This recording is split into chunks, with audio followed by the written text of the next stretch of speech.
Hi, everyone. Thank you for joining us. We'll be starting in about 5 minutes or so.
Okay, hi, everyone. We're going to go ahead and get started with today's webinar.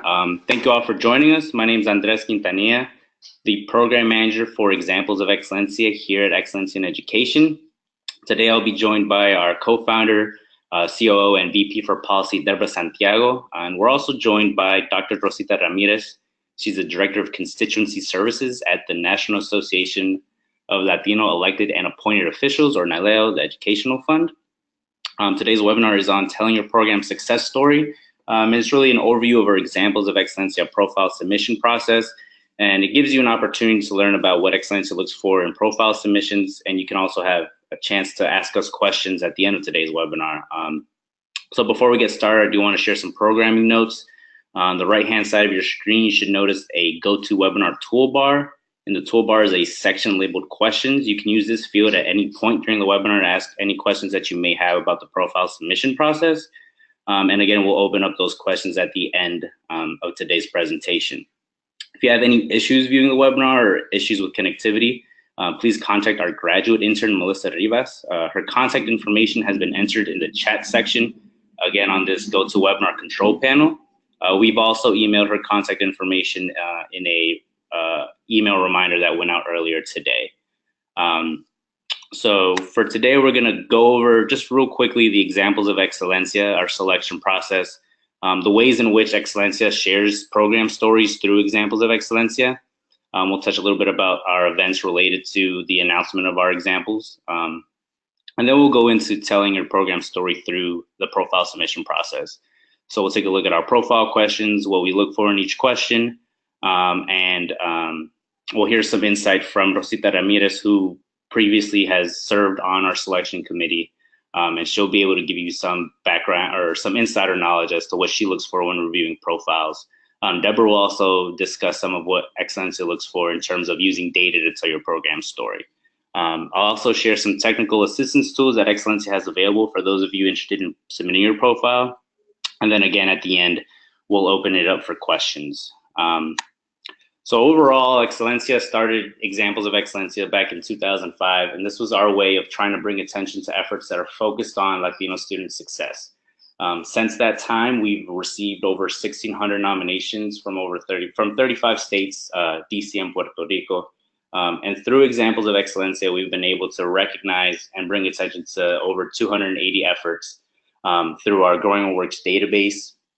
Our Growing Works database is a national online searchable database that shares these evidence-based practices that are helping serve Latino students. So you can go onto our website, explore our database, learn about what people are doing to serve students across the country. We've also shared programs via our website, our social media, various reports and publications. And really the examples is a way for us to learn about what's working and what's being done in serving Latino students across the country. And so the reason that we do this is to try to help support our mission. Our mission is to accelerate Latino student success, and understanding what works for Latinos helps us inform various things. It helps us inform and share how institutions can best serve their Latino students, helps us inform local, state, and federal policies in the way in which we discuss Latinos in that higher education context. And also by sharing these practices, we're able to bring attention to them through, we're able to show funders and foundations and organizations these great practices that are working. And this gives these programs the opportunity to receive funding to just better serve their students, to expand their services, and to scale up and expand out and provide more services to students across the country. Overall, it helps us understand how Latinos are being served and the way in which we're discussing them in higher education. Examples of Excelencia is a 3-step selection process. So nominations are actually due March 23rd. So the first step is nomination. So if you haven't already, please do go to our website and nominate your own program, or nominate a program that you think is really helping and serving Latino students in higher ed. It's a very easy system. You just go online and create an account and share with us a program that you think is doing good work. I know that this is a new system that we've implemented this year. Some people may not be accustomed to creating an account in order to participate in examples. If you have any issues, you can always reach out to us. We have a video series, and I'll discuss the video series in our technical assistance section later on. But we had a video series that has a step-by-step guide on how to create an account, how to submit a nomination, and then how to submit a profile. So after programs are nominated, they get notice that they've been nominated, and we ask them to share their profile submission, which is what we're going to discuss today. So the submissions are due April 23rd, so you have about a month to get your program's profile together and submit that so that we can review it. Once the profile deadline has passed, Excelencia staff will review all submitted profiles, and we select a set of finalists within each category. So we recognize programs in 4 various categories. The first 3 are academic levels, so we recognize programs at the associate, the baccalaureate, and the graduate level. And in addition, we also recognize programs within community-based organizations. So once we've determined these set of finalists, we set them over to an external selection committee. Our committee is made up of various stakeholders, funders, higher education professionals that review all of our finalists, and they select one example of Excelencia per category. We try to do our best to bring attendance to all the programs through examples of Excelencia. And so these are the various ways in which we share these stories. So all programs that are recognized through examples of Excelencia are featured in our Growing Works database, as I mentioned earlier. That's that online searchable database. Programs are also featured in our What Works for Latino Students in Higher Education compendium. And they're also featured in our mini briefs, our research, and other resources. And actually, through examples of Excelencia, we've been able to learn about other efforts. So if you haven't already taken a look, we released a publication earlier this year titled Programs to Watch. So our Programs to Watch is a piece that's sort of focused on these up and coming, sort of newer young programs that are using these research-based efforts to serve their students. And while they may not have the data yet to show that they're effective, they are on the right track, and they are using efforts that are proven to work. So just through this examples process, we've been able to identify various programs, and not just through recognizing them as finalists or examples, but also through just learning about them and reading about them. So if you're a program that may be a little on the newer side, or you may not feel confident about your data, we would still encourage you to submit. While you may or may not be selected, it is helpful in understanding what you're doing, and we'll be able to keep an eye on those up and coming programs as we've done in the past. In addition, the programs that are recognized as finalists, they'll be invited to our Excelencia in Action Network, and this is a really great opportunity. So the programs receive complimentary enrollment for the first year, but it's really a network of all these professionals, presidents of different institutions that really have this shared mission of trying to find out how we can better serve our Latino students. Recognized programs are also invited to our annual Celebración de Excelencia, hosted here in Washington, D.C. Celebración de Excelencia is where we announce our examples of Excelencia for the year. And it's really a way for us to celebrate these great programs, bring people together and let them know that these things actually exist and that they're working for our students. The following day is our Accelerating Latino Student Success Institute. And this is a great opportunity for various workshops, various panels that we have, a lot of networking. It's a great way to learn about different ways in which we can improve our efforts to serve students and the ways in which other communities and other institutions are serving their students. So it's a great way to connect. We haven't yet released the registration for that, but I'll be sure to update everyone once we do. So you would just monitor our social media or website for those announcements. In addition, the programs that are selected as examples, they receive a $5,000 financial contribution to be used for their program. And they also are invited to speak at our ALAS Institute, and they have the opportunity to discuss their program, their efforts, and how they know that their efforts work. And also, this is our digital badge. So you may have seen this online from other programs. Our digital badge of recognition is what's given out to programs for them to use on their website, social media, anywhere really, just to show that they've been recognized through Excelencia for their efforts to serve students. So again, if you can mark your calendars, upcoming this Friday is the deadline for nominations, March 23rd. So by 11:59 on March 23rd, please get your nominations in. We'll be able to reach out to those programs and encourage them to submit their profiles. Those profiles are due April 23rd. Our Celebración de Excelencia is hosted on October 11th, and then the following day on October 12th is our ALAS Institute.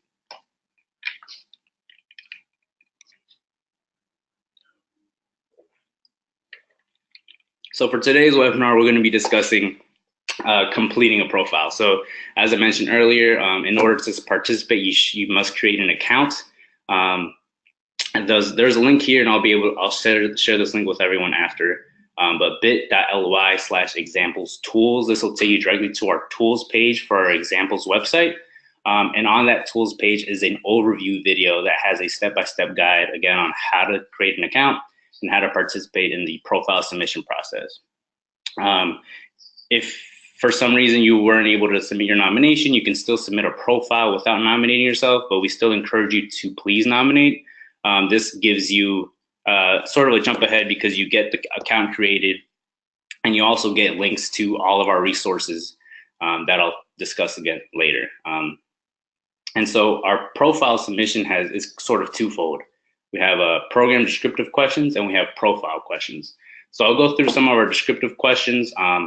We'll talk a little bit about our profile questions and what we look for in each of those sections. And then we'll hear from Deborah and Rosita a little later.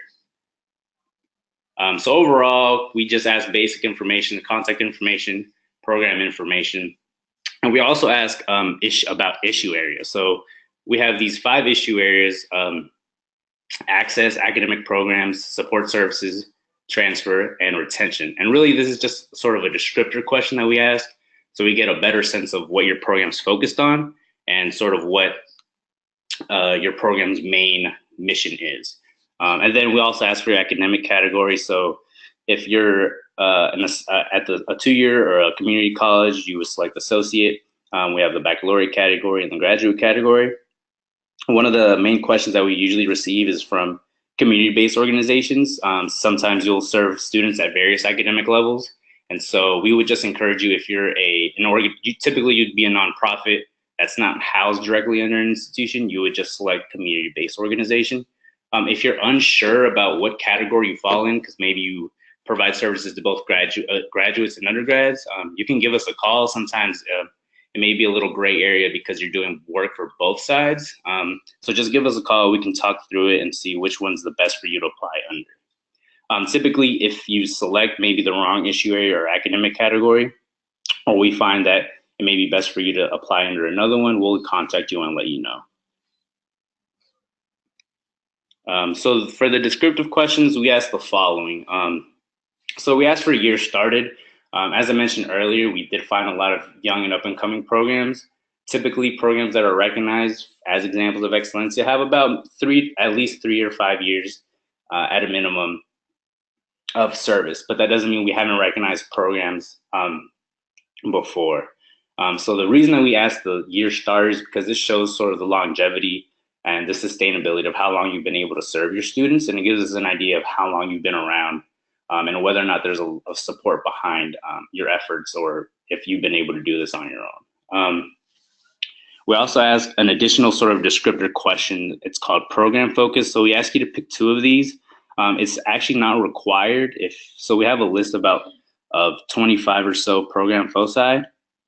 And really they're sort of just descriptors. So there's things like whether or not you're a STEM program, if you're a program focused on male students, if you're a program focused on remedial coursework. It's just a way for us to, again, get a better sense of what you're doing. The second question is whether or not you're at an HSI or Hispanic serving institution. So HSIs are those institutions that have at least a 25% full-time first-time freshman enrollment. And so we get a lot of questions of whether or not, if I'm at an HSI or not, will I be eligible? And really, this is just for us to get an understanding of your program's context. It doesn't really sway us one way or the other. We just want to get an understanding of the type of institution that you're housed at. So if you're at an HSI, we just want to know that. It doesn't affect the profile really at all. And the next 2 questions are about the students that you serve or the size of your program. So we want to get a sense of the number of students that you're serving annually. And that's really just so we can get a sense of the overall size. And then of those students that you're serving, how many of them are Latino? We really want to know the size of your Latino population, but we're not so focused on if they're the majority or not. We just kind of want to get a sense of how big that population is within your programming. One of the other common questions that we get is if our program doesn't serve exclusively Latino students, am I still eligible? And the answer is yes. Again, we're not solely looking for programs that only serve Latinos. What we're really looking for is programs that have been able to serve Latino students and are inclusive in serving them. So you don't have to only serve Latinos.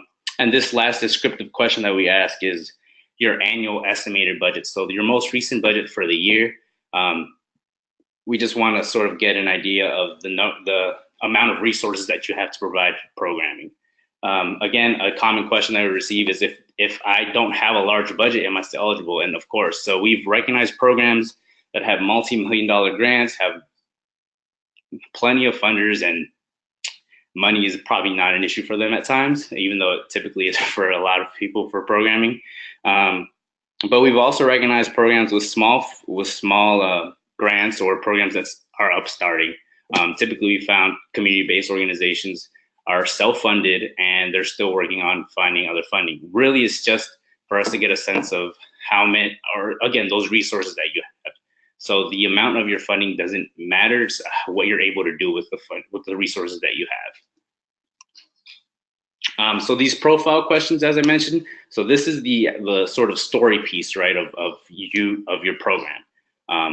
We have 4 components. The first is goals and mission, then description and history, staff and budget, and then evidence of effectiveness. Each of these sections rather has a character limit, and that character limit includes letters and spaces. So when you're filling out your profile, we actually encourage you to try to fill out your profile in a separate Word document and then copy and paste your responses into the form. The form won't let you submit if you go over the character limit. So it's a lot easier to just edit on your own word processing document and then go back and make those changes later. We don't accept charts or graphs or anything like that. This is all sort of a narrative storytelling. We want to hear you tell your story without having to refer to graphs or charts. If we find that maybe we need some more information, maybe in your data or in some of the practices that you use to serve students, we'll reach out to you directly. But unfortunately, we do not accept additional charts or graphs or things like that. So try to make it so that you're telling your story within the context or within the sort of confines, I guess, of these profile sections. So this first section, goals and mission. The overall mission of your program helps us understand the direction that you want to take your program into and what we can expect your program to focus on. So just try to make sure that the mission is clear and that it's related to the success of your students. We also want to know not just that Latinos are part of your mission, but that it's an important aspect of your program. In addition, for goals, your goals should be attainable and measurable and relate back to your mission. So they should be reflective of those program practices that you'll share in the description and history, and they should reinforce your mission. Again, your goals should tie into working towards that end mission. And then at the end of your profile, your goals should be supported by your evidence of effectiveness. So that's the reason that we want your goals to be measurable. We want you to be able to tie back data that Deborah will talk about a little later, data back into how you know your program works. So it's really about maintaining this alignment. And this goals and mission section sort of gives us this kind of overview of what we can expect to see of what you intend to do for your students, how you intend to do this for your students, and what we can expect for you to show proof that this is actually working for those students. This specific section has a 1,000 character limit, and this includes letters and spaces again. Our next section is description and history. So what we're really interested is sort of, in terms of the history, is why your program began. Was there a need that you saw that needed to be addressed, or an opportunity to serve Latino students that you felt it was necessary to provide specific programming to? We're also interested in understanding how, from the beginning of when your program started, how it evolved into the practices that you're using now. So what did you do before that shifted and you're providing to your students now? And we're also interested in sort of this context surrounding your students. So typically programs will share with us, again, going back to this need that you're addressing, maybe the low educational attainment rates of the communities that they're serving, the overall population within their institution. Really, this context helps us understand why it's important for you to include Latinos in your programming. We're also looking to see if you're intentional in serving Latino students. This goes back to the idea of having all Latino students which is great. But if we don't really get a sense that you're doing things for them specifically, taking into the using cultural competency to serve them and taking into their cultural background and language, we don't really get a sense that you're doing you're using these practices for Latinos specifically. So it's really just about learning, or really about sharing how you are including these students within your programming. For the description and history section, it's a 1,500 character limit. And once again, that's letters and spaces. And then staff and budget. So for the staff and budget, we're looking for the roles that leadership plays in programming. So do they serve as mentors? Are they, have they been dedicated to the program? Have they been the founders and stayed with the program for the past 10 years or what have you? And what credentials does leadership have? Typically, this is really helpful for those subject courses or those academic programs. So if you're a STEM program, it'd be great. It would be interesting to share if the director of your program has their PhD in a specific field or worked at a specific department prior to leading this program. And it's really about sharing the type of Latino leadership that you have within your staff. Doesn't mean we're only looking for Latino leaders in the staff and budget section, but it's helpful to know if they exist.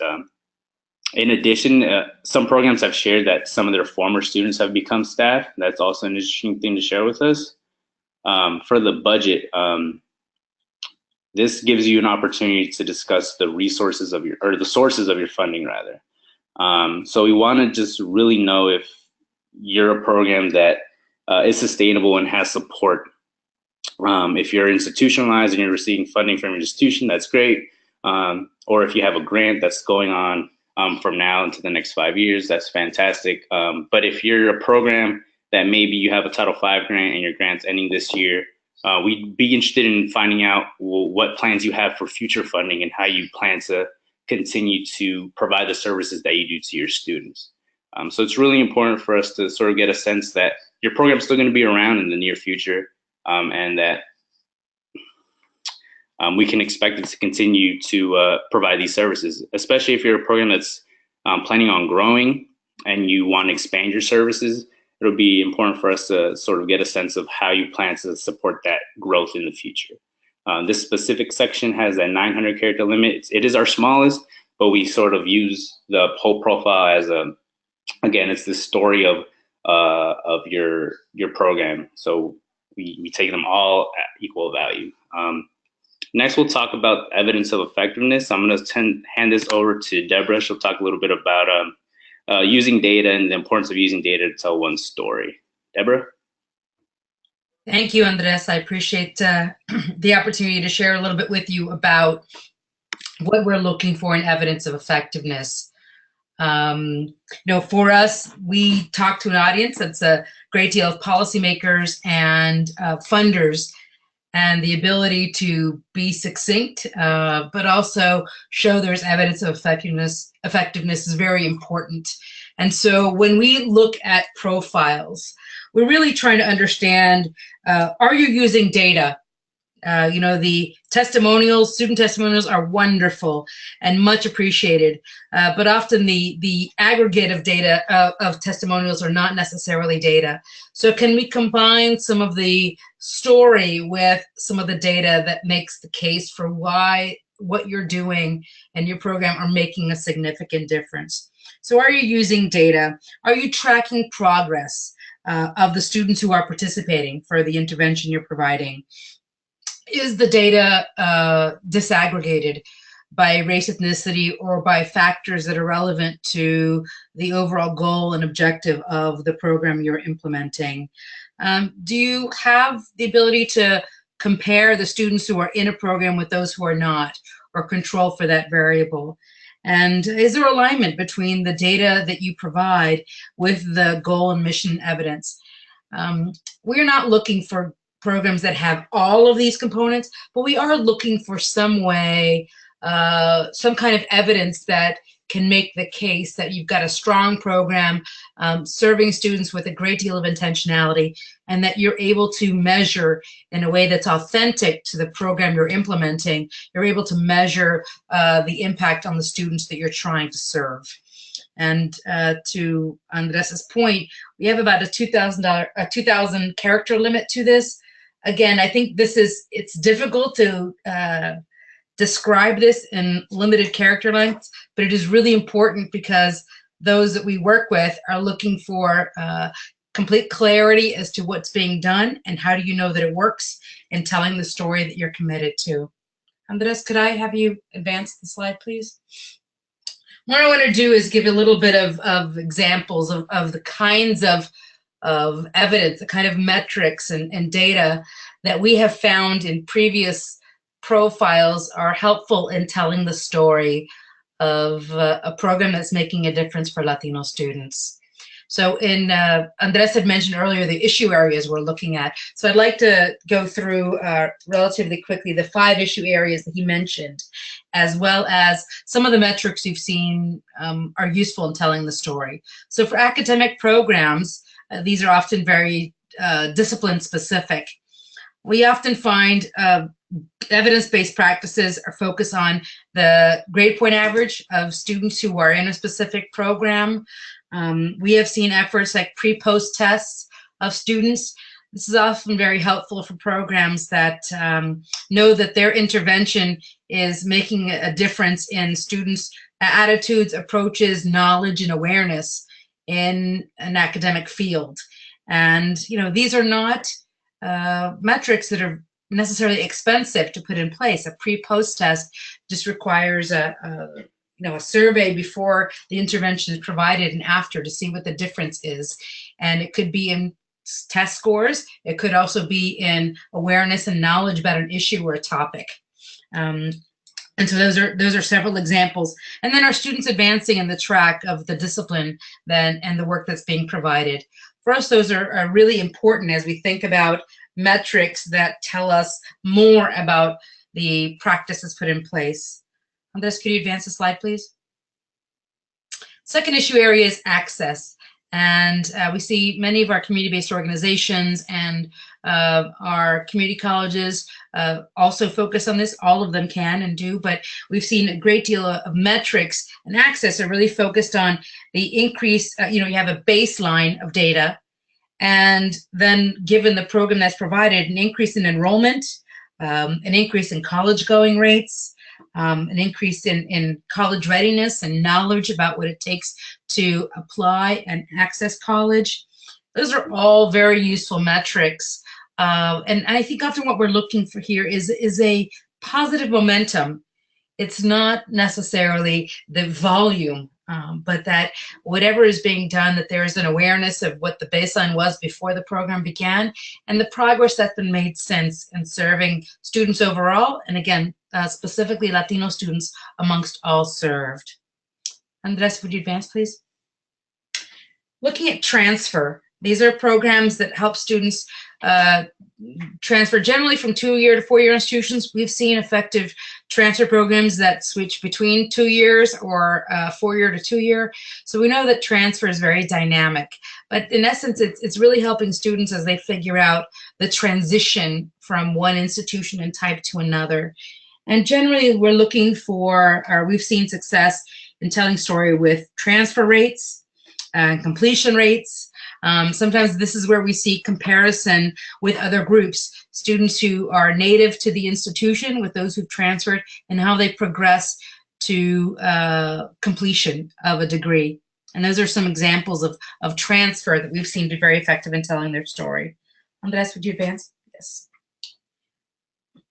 The other issue area, and this is second to last, is one of retention. And this is one that really is focused on the continuous enrollment of students to and through an institution to graduation. We know often there are retention rates semester to semester. There's also year-over-year retention rates. Some institutions and community-based organizations look at persistence rates. And I think, as most of you know, persistence is what students do. Retention is what institutions do.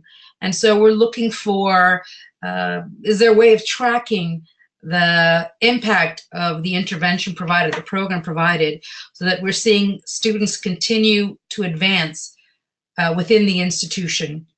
This is also relevant at the academic program level, but we're seeing it as retention overall. It could be a community-based organization. For example, we had an institution that started with a CBO that started with third graders and continued to track those students up into high school graduation and into college. And the ability to retain these students through the program into their different educational pipeline opportunities was a very powerful way of telling a story of increasing Latino student success.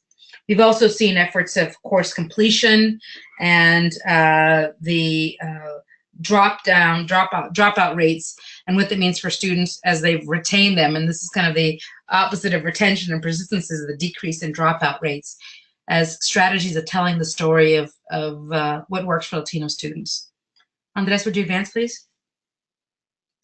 And the final issue area that we have some focus on are looking at support services. Again, these are strategies and efforts, often very diverse, but that help assist students through advising, tutoring, counseling. Overall, often it's can be institution-wide.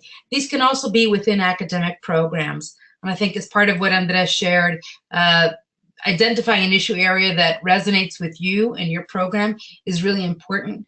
We're just trying to get a sense of where that can be. If it's support services within a specific discipline, maybe it's academic programs. If not, if it's broader, maybe it's here under support services. And as we've looked to practices that show they're working for Latino students, we've seen measures such as participation rates, an increase in participation rates of students overall, and then sometimes Latino students compared to all. We've seen look at GPAs of students who've participated and the increase there. In some ways, that's the outcome of good advising or tutoring or counseling. And so we are looking a little bit at the outcome component of support services themselves when you're looking at things like GPA or completion rates. And what we're trying to do is to offer a sampling of metrics that are authentic to a program and a practice that can help tell a story to us. You know, at Excelencia, we are not direct service providers, so we want to be able to help you tell your story, but we also want to have the kind of information that allows us to tell your story to others and bring attention to you and your good work. And so identifying the metric that is authentic to the work you're doing and is helpful is really important as a part of examples of Excelencia. Andres, I'm going to hand it back to you. Thanks so much, Deborah. So yeah, so as Deborah was sharing, the important use of data in telling your story, and really that just speaks to this, again, back to the alignment that I was just mentioning. Being able to tie that data back to your practices and back to your goals and showing us that you know what you're doing works for your students. And so I just wanted to share some of the technical assistance tools that we have available. As I mentioned, we have this Examples of Excelencia video series. So again, that first overview video is meant to sort of show you the step-by-step how to participate. But the remainder of the Examples of Excelencia video series is a more condensed version of what we've presented today. It's just quick takeaways of what we look for in each of the profile sections.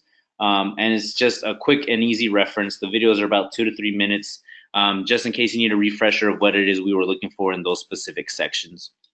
In addition, we have this completion guide. The completion guide is essentially the written version of all this.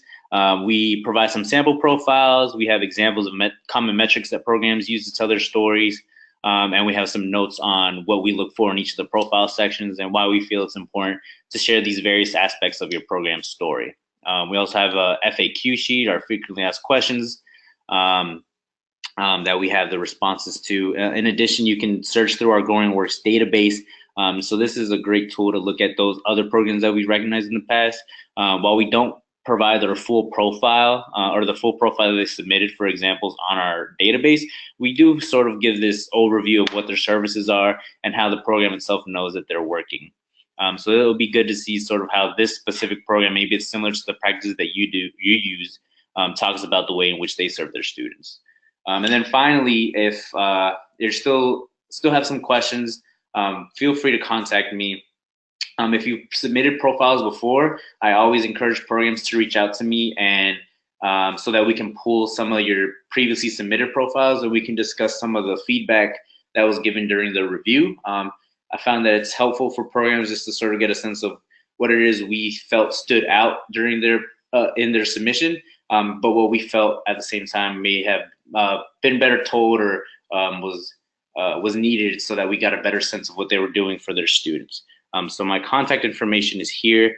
I'll also follow up with everyone that was registered and get that contact information out to everyone following the webinar. I'm going to hand it over to Rosita Ramirez. So Dr. Ramirez actually served on our selection committee between 2013 and 2017. We decided to give her a break this year. She's been so helpful in the past reviewing these profiles. So she's the Director of Constituency Services for the educational portfolio at NALEO, the National Association of Latino Elected and Appointed Officials Educational Fund. And that's a leading nonprofit organization that facilitates full Latino participation in the American political process, from citizenship to public service. So in this capacity, she is responsible for the overall design, implementation, and development of professional development opportunities and programmatic efforts within the organization. This helps promote the governance and policymaking capacity and success of Latino elected and appointed officials. Prior to joining NALEO Educational Fund, Dr. Ramirez was a project specialist at the Center for Urban Education at the University of Southern California. She also has practitioner experience in her work with student affairs as an academic advisor in the Educational Opportunity Program at the University of California, Santa Barbara, where she earned her PhD. Her PhD's emphasis was on cultural perspectives and comparative education. In addition to that, she also holds a master's in education. So Rosita, if you can just share with us some of your takeaways while you were served on our selection committee. Thank you, Andres, and thank you, Deborah, for again having us as an organization be a partner with you all and really trying to advance Latino student success at the higher education level. So what I would like to do is really talk to you all as potential candidates in demystifying the selection committee process. One of the things that I really applaud Excelencia in education and the leadership there is that they have really tried to put together a selection committee that is very diverse in the types of knowledge and the lenses that folks bring to when reviewing these profiles. Andres and his team does a great job of culling through all of these stories and providing to the selection committee process those examples that have been doing great work, not only in community colleges, but for your degree universities and across the country. And so those folks that sit on the selection committee have student support services background, presidents, administrative level experience.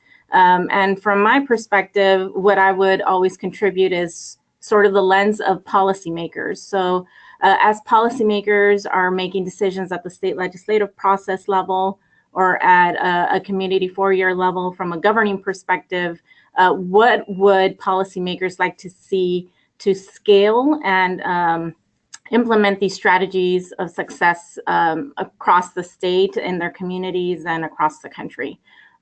So what are we looking for in a strong profile? What we like to see, and we've had various conversations as a selection committee, is that these institutions or community-based organizations are serving Latino students and that they're demonstrating impact.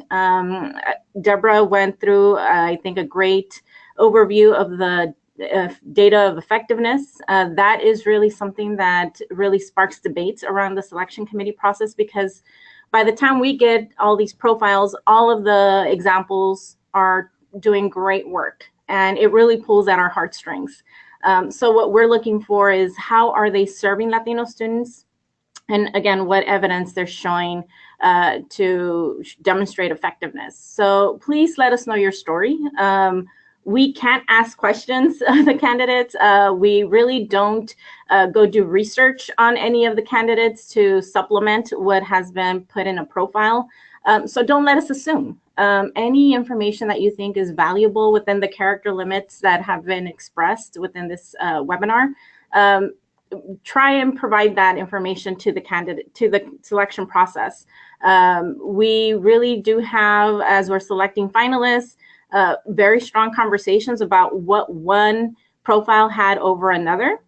And so just for you all to know, in terms of some things that we do weigh or have weighed in the past, is the difference between services that are being provided to rural communities versus urban communities. Those selection committee conversations really do give a breadth of experience on the different needs and the nuances that you all in community-based organizations and institutions of higher education are grappling with to meet the needs, the very unique needs, right, of those that you're serving.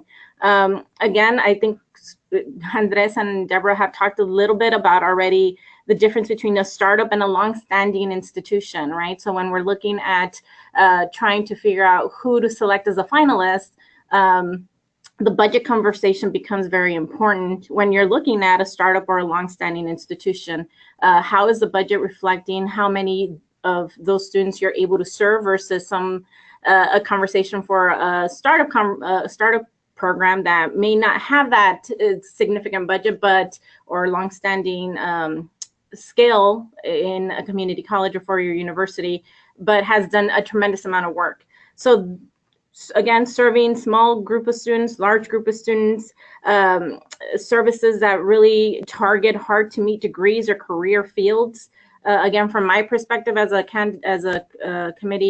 selection committee person on this scope of work, I was always looking for how can this program begin or has begun conversations to institutionalize these programs so that it doesn't necessarily just serve the needs of the students that they're currently providing services to, but have a strategic plan to scale that program up and serve more students, right? Again, these are things that from a policymaker perspective, we are asked all the time. How well are we able to scale programs? And so that is definitely a lens that comes into the types of conversations we have when we're selecting finalists. Andres, could you just forward to the next slide? I think again here, Andres already shared the reviewing Growing What Works database. It really gives you all a breadth of information on the types of programs that have been sort of submitted in the past. Really here, pick the issue area or areas that make sense to tell your story. And I cannot just reemphasize that when it comes to these debates that we've had about selecting individual programs, the evidence that you have shown on the effectiveness of the data that you're using to frame your own context really makes a difference. And these components should really build on each other. I think, again, both Andres and Deborah gave a good overview of what that means, that as you're using your data, that it really is building on what is your mission, what is your story, how is your budget and your leadership, the staff you have, building on each other to tell that story to folks that are really just getting to know you all through a written document. And I would say again here, gathering feedback before submitting, it really does make a difference. Share this with other folks in terms of, are you being clear? Again, that there's no assuming on behalf of anyone that is going to read your document, to know exactly who the students are that you're trying to serve, what impact you are making, what scalability and planning long-term do you have to grow your work. Again, it was shared that sometimes we know that many of the work that gets done is on soft grant money. So how are you thinking through as leadership within these evidence of success to grow that and to scale that given what you currently have at capacity? And take advantage of the TA that's being offered. They really, I think, at Excelencia and Education do an amazing job of trying to provide feedback to you all so that you have the strongest document and story to share by the time it gets to the selection committee. We know that in the years that I've served, it has been a group that's been very fair-minded. It's been very holistic. It's been very comprehensive.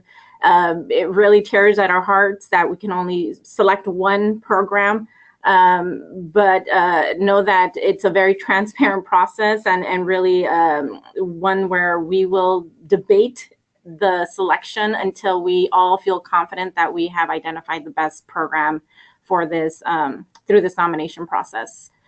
So with that, I turn it back over to you, Andres. Thanks, Dr. Ramirez. That was very helpful, very insightful to hear some of your feedback as a selection committee member.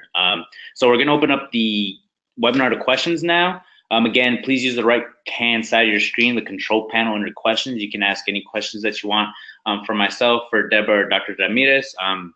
Our graduate assistant, Melissa, will share the questions with us. Do we have any questions for today, Melissa?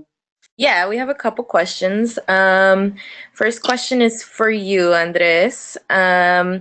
Someone came on a little late and was wondering about program size. So if you could go ahead and reiterate what the program size is, what the range is for a successful program generally falls into. So there isn't really a range. So the reason that we ask the program size or the number of students that you're serving is just to get a sense of the overall size of your program. We've recognized programs that serve thousands of students, and we recognize programs that have served maybe 20. It's really just about how you're able to serve those students within the context of your institution and the resources that you have available. But there isn't really any given number of or size of a program that we're looking for. Great. Deborah, if you could answer this question. We have someone asking for clarification. So nominations should be for an academic program, so with particular discipline. What about professional development for faculty? Would that not qualify? It would definitely qualify, and we really look forward to seeing information like that. We know that faculty are key to the success of students. So yeah, definitely faculty are included. We'd welcome that. Great. Also, Deborah, if you could answer this question. We have someone saying, we have a program that is really in its infancy. We have received a grant for a peer mentoring program for DACA/undocumented students. We don't have any data yet. Should we wait until we complete the 18 to 19 year before we submit? You know, I thank you for that question. One of the reasons we created this category that Andres mentioned, programs to watch, is precisely for this reason. There are some really good, innovative, critical programs that are being implemented across the country that might not have evidence of effectiveness that shows necessarily sustainability or full impact, but we know are grounded in good work and are making a difference. So I would encourage the person who asked the question to submit. They might not be identified as the example of Excelencia in a given year, but we would look forward to the opportunity to bring attention to these programs and say these are programs to watch. And our hope is that we could work with that program as they continue to make progress and see how we could help them as they look to tell their story using data and the information that was articulated in this webinar. Great. This next question is for Rosita. So what differentiates a program selection as an example versus a program not selected as an example? That's a great question. It really comes, as I was sharing before, to the consensus of the team. And in my experience, what would drive that when we're looking at two different programs, scalability is one. Again, the use of how your evidence build the argument that success was achieved for these students. I would really study the slides that Deborah provided on the type of metrics that we're looking for. And the other piece is, how is it, from my perspective, and as definitely the opinion that I would give when I served on the selection committee, was when we're looking at a national scope of how to have more Latinos graduate in the country with a post-secondary degree or a market value degree that is going to help workforce to strengthen communities and strengthen states, is there a plan to have a community college program build the leadership of students to go on to transfer to a four-year? From a four-year perspective, is there a plan to get those 4 years to go to a graduate program? From the graduate program, is there a plan to get those programs to really inform the needs of those communities? I think that that storytelling that you're able to show and that you use data to do that as evidence of effectiveness would really be the pieces that would sway the committee to make that decision to weigh one over another. Great, thank you. Andres, this next question is for you. We are a Catholic HSI, and the program we have in mind is based in university ministry. Are there any prohibitions against nominating programs that reflect the spiritual and religious commitments of their students? No, of course not. We've actually recognized a program at the Princeton Theological Institute for their work in serving Latino students. So there's no restriction on that. Just provided that you're able to, again, as we've mentioned, just provided that you're able to show that your program is effective in serving your students. But there's no limit on the type of programming that you're providing, especially in this case. Great. I think this next question could be answered by both Rosita and Deborah. So how can a program effectively use qualitative data in their submission? Well, Rosita, if you don't mind, maybe I'll start, and then if you want to jump in if I miss something. So there are several ways. You could summarize a survey, a core takeaway that's been done, and that's always appreciated. Having a testimonial that complements the data is another way that you could do that, a student testimonial or somebody who's experienced it. In the case of the person who asked about professional development, the takeaway from a participant, a faculty member or something could complement the data and just give it a little more texture. Those are two examples of ways that we could integrate more qualitative metrics along with the quantitative metrics. Others are that are less quantitative in tracking, but you can certainly mention recognition or some by other entities, which aren't necessarily quantitative in nature, but speak to the breadth and depth of the work that you do. Rosita, do you have other things you'd like to add to that? No, I think you covered it. The only thing that I would add is this is a great example of contacting Andres and talking through, for the person that asked the question, talking through what qualitative data you have, right? Because I think that talking that through would probably help you inform how to leverage and complement the quantitative data that you have with the qualitative data. I would say that solely qualitative data would not make as strong of an argument, because I think you can always transfer some of that qualitative data and transform it to some quantitative to, again, make it the strongest profile story that you could. But I think that this would be a great example to reach out for some individual technical assistance and talking through what qualitative data you do have. Great. So we have time for one more question. Andres, it says, our program was recognized as an honorable mention back in 2014. We've been nominated again this year. Should we submit a new profile or try to find the previous one and update it? I think a little bit of both. We can actually, if you contact me directly, we can go through the profile that you submitted previously. But we definitely want to learn about how your program has changed from back when you were an honorable mention in 2014 to now. And it'll be really interesting to see how your program has grown and how the success of your students has improved. So I would say it's, as I discussed earlier in the description and history section, we want to learn about that evolution, right, of your program, the practices that you started with and the practices that you're doing now. So it'll be interesting to see how you've been able to change, if anything, to better serve your students. But again, please contact me if you have, so we can talk through that. But thank you, Melissa, for the questions. I think we may have had some other questions. If we weren't able to address those, I'll definitely reach out to those that ask those questions individually and get back to you with those answers. If you had any questions or you think of something afterwards, feel free to contact me. My email address is here. You can also give my office line a call.